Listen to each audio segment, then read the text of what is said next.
We're joined again by KIMT Storm Track 3 Chief Meteorologist Sarah Knox. Sarah, we've seen it now. Kids back to the classrooms. What can they expect in their morning commute? Yeah, it's not going to be too bad, I would say. These are some of the better days to get out there if you got to wait for the bus, because temperatures tend to be on the warmer side. We know by the dead of winter that does change, but we don't have to talk about that right now because we are still very much in the summer season. Fall doesn't start until next month, so quite a while away. All right, taking a look at Charles City right now. Not much going on in the sky, pretty calm and easy, but you can see the waters of the Cedar River still rushing quite a bit, but I'm happy to report that the river is receding and still pretty full, but we are now below the minor flood stage, back into action stage, and the forecast keeps things going down. That's some good news there. Some other good news is that high pressure remains in control. So not expecting a lot of what we're seeing a little further to the west here anytime soon, but we do see some chances before we head into the weekend. More on that in a moment.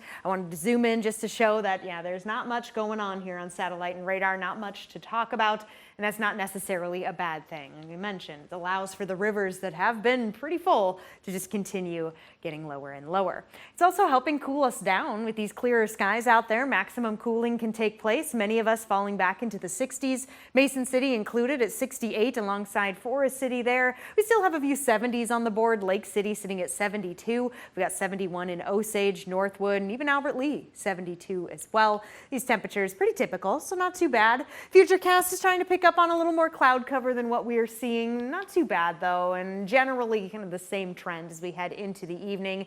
Picking up on some clouds, maybe manifesting here through the overnight. Not much to worry about with these clouds though, if they do start to pop up. But you might be curious about the fog. Stop at things here around 8 a.m. Just it's a little difficult to see, kind of differentiate what we're seeing when it comes to the possible cloud cover and what we know as fog over here. It's a little different, but it's not looking to be as widespread, burning off once again as we get into the afternoon hours. More sunshine on the way.